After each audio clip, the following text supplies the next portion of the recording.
ഇവിടെ മെൽബണിൽ വിന്റർ ഇങ്ങനെ അടിപൊളിയായിട്ട് കത്തിക്കറി വരുവാണ് കേട്ടോ. ഇന്ന് വൈകുന്നേരമായി നല്ല അടിപൊളി ചൂടുള്ള വീട്ടിലുണ്ടാക്കിയ ചിക്കൻ മന്തിയും കപ്പ ബിരിയാണിയും ആപ്പിൾ ടാർട്ടും പിന്നെ കുറേ അധികം അച്ചാറും എല്ലാം കഴിക്കാൻ ഞാൻ ഈ പോകുന്നത് എൻ്റെ ഫെയറി ഫുഡ് മദറിൻ്റെ വീട്ടിലോട്ടാണ്. ഫെയറി ഫുഡ് മദർ എന്നുള്ള വാക്കൊന്നും ഒറിജിനലി ഇല്ല കേട്ടോ. പക്ഷേ ഞാനിവിടെയുള്ള എൻ്റെ ഫ്രണ്ടായിട്ടുള്ള ജുവിയെ കിട്ടിയിരിക്കുന്ന പേരാണ് ഫെയറി ഫുഡ് മദർ. പ്രഗ്നൻസി തുടങ്ങിയ ആദ്യത്തെ ഒരു സമയത്തെ ഞാൻ പെട്ടുപോയൊരു സമയമുണ്ട്. എനിക്ക് ഒരുപാട് വിശപ്പും സങ്കടവും എന്താ പറയുക പട്ടിണിയൊക്കെ ഇരുന്നിട്ടുണ്ട്. ഞാൻ ഒരു സമയത്ത് എനിക്ക് എന്താ കഴിക്കാൻ വേണ്ടെന്ന് അറിയാൻ മേലാതെ. ആ സമയത്ത് എനിക്ക് സത്യം പറഞ്ഞാൽ എനിക്കധികം കണക്ഷൻസ് ഒന്നും ഇവിടെ ഇല്ല. അതുകൊണ്ട് തന്നെ എന്നെ ഹെൽപ്പ് ചെയ്യാനും പ്രത്യേകിച്ച് ആരും ഇവിടെ ഇല്ലായിരുന്നു ആ സമയത്ത്. അപ്പം ഞാൻ അങ്ങോട്ട് ചോദിക്കാണ്ട് എനിക്ക് എന്തൊക്കെ ആഗ്രഹമുണ്ടോ ആ ഫുഡൊക്കെ ഓരോ സമയത്തും എനിക്ക് ഇങ്ങോട്ട് ഉണ്ടാക്കി കൊണ്ട് തന്നിട്ടുള്ള ഒരാളാണ് ജുബിയ. അങ്ങനെ ഞാൻ ഇട്ട പേരാണ് ഈ fairy food mother.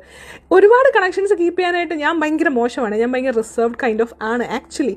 Social media loud ആണെങ്കിലും പേഴ്സണലി ഞാൻ ഭയങ്കര ക്വയറ്റ് ആണ്. നമ്മളിങ്ങനെ പെട്ടിരിക്കുമ്പോൾ ദയവായിട്ട് ചിലരെ കൊണ്ട് തരത്തില്ലേ, അങ്ങനെ എനിക്ക് കിട്ടിയ ഒരു ബ്ലെസ്സിങ് ആണ് ഈ ജുബിയ എന്ന് പറയുന്ന അടിപൊളി ഒരു മനുഷ്യ സ്ത്രീ.